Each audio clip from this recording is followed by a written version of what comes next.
بسم اللہ الرحمن الرحیم۔ السلام علیکم ورحمۃ اللہ وبرکاتہ۔ ناظرین کرام، سن 7 ہجری مدینہ کی فضائیں خاموش تھیں، لیکن اسلام کا پرچم بلند ہونے کو تھا۔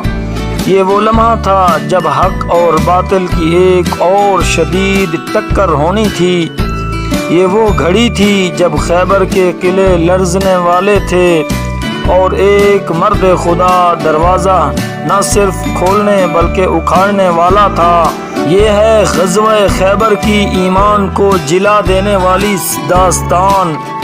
ناظرین کرام، خیبر مدینہ سے شمال کی سمت تقریباً 150 کلومیٹر دور ایک زرعی اور عسکری اعتبار سے مضبوط یہودی قبیلے کا مرکز تھا۔ یہاں کئی مضبوط قلعے تھے اور یہودی قبائل مسلمانوں کے خلاف سازشوں میں ملوث تھے۔ نبی کریم صلی اللہ علیہ وسلم کو خبر ملی کہ یہودی قبائل پھر سے اسلامی ریاست کے خلاف متحد ہو رہے ہیں۔ چنانچہ آپ صلی اللہ علیہ وسلم نے 1600 کے قریب صحابہ کرام رضی اللہ عنہم اجمعین کے ہمراہ خیبر کی طرف کوچ فرمایا۔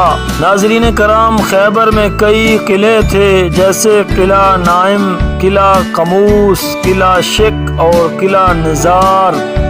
ہر قلعہ فولادی دیواروں، مضبوط دروازوں اور ہتھیاروں سے لیس تھا۔ مسلمان ایک ایک کر کے ان قلعوں کو فتح کرتے گئے، لیکن سب سے سخت قلعہ قموس تھا۔ یہی قلعہ مرہب جیسے پہلوان کا مرکز تھا۔ جب قلعہ قموس پر حملہ کرنے کی باری آئی تو نبی کریم صلی اللہ علیہ وسلم نے فرمایا، کل میں یہ جھنڈا ایسے شخص کو دوں گا جو اللہ اور اس کے رسول سے محبت کرتا ہے، اور اللہ اور رسول اس سے محبت کرتے ہیں۔ تمام صحابہ پر جوش تھے، سب چاہتے تھے کہ یہ سعادت انہیں نصیب ہو۔ لیکن صبح ہوئی اور نبی صلی اللہ علیہ وسلم نے فرمایا، علی کہاں ہیں؟ عرض کی گئی، یا رسول اللہ صلی اللہ علیہ وسلم، وہ آنکھوں کی تکلیف میں ہیں۔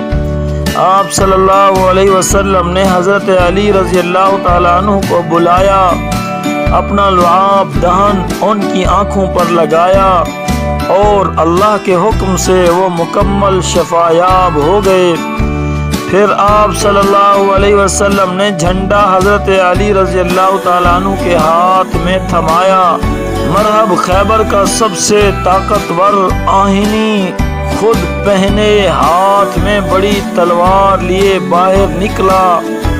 وہ زور سے بولا، خیبر خوب جانتا ہے میں مرہب ہوں، فولاد کا پہنا ہوا، جنگوں کا آزمودہ پہلوان۔ حضرت علی رضی اللہ تعالی عنہ ان کے سامنے تلوار بلند کی اور للکارا اور فرمایا، میں وہ ہوں جس کا نام ماں نے حیدر رکھا، جنگل کے شیر کی مانند۔ اور پھر صرف ایک ہی وار میں مرہب کا سر دھڑ سے جدا ہو گیا۔ خیبر کا سب سے بڑا سورما زمین بوس ہو چکا تھا۔ جنگ کے دوران جب قلعے کا دروازہ بند ہوا تو مسلمان اندر نہ جا سکے۔ حضرت علی رضی اللہ عنہ نے دروازے کو کھینچ کر زور لگا کر ایسا جھٹکا دیا کہ وہ آہنی دروازہ جڑ سے اکھڑ گیا۔ صحابہ رضی اللہ تعالیٰ عنہ مجمعین فرماتے ہیں کہ ہم 40 افراد نے وہ دروازہ اٹھانے کی کوشش کی، مگر ہم سب مل کر بھی اسے نہ ہلا سکے۔